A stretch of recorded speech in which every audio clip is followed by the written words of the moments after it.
messieurs, bonjour et bienvenue au flash de 10h sur la télévision du Burkina. Fin de la rencontre des parlementaires de la CEDEAO, de la Mauritanie et du Tchad ce samedi. Une rencontre qui a débuté le jeudi dernier à Ouagadougou sur initiative de l'Assemblée nationale du Burkina et de l'Organisation ouest-africaine de la santé. Les participants se sont penchés sur la problématique du financement adéquat de la santé dans les pays de l'espace CEDEAO.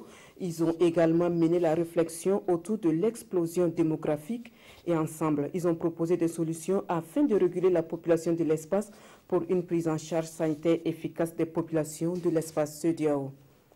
L'Organisation ouest-africaine de la santé, OAS, vient en appui au ministère de la Santé dans le cadre de la lutte contre la méningite. L'OAS a doté ce département en produits pharmaceutiques d'une valeur estimée à 36 millions de francs CFA. Des produits composés d'intrants, de réactifs et d'autres consommables devant servir dans le diagnostic des cas de méningite dans les différentes formations sanitaires du Burkina.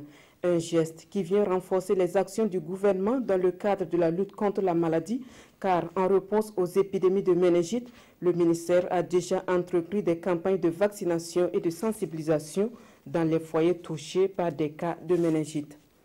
68 jeunes de Ouagadougou et de Bobo-Dioulasso ont bénéficié de diverses formations professionnelles dans des centres de formation.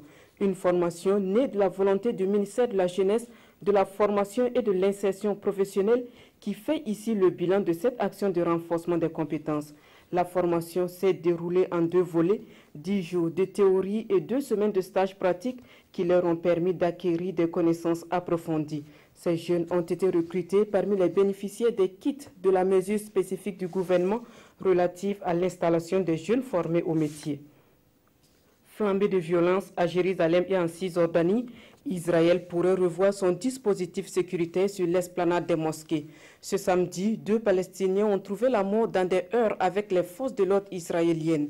Mais avant, des manifestations avaient causé la mort de 3 Palestiniens et 3 Israéliens ont aussi été tués à coups de couteau. Cette escalade de tension trouve son origine dans l'installation de détecteurs de métaux sur l'esplanade des mosquées et l'interdiction du site aux hommes de moins de 50 ans.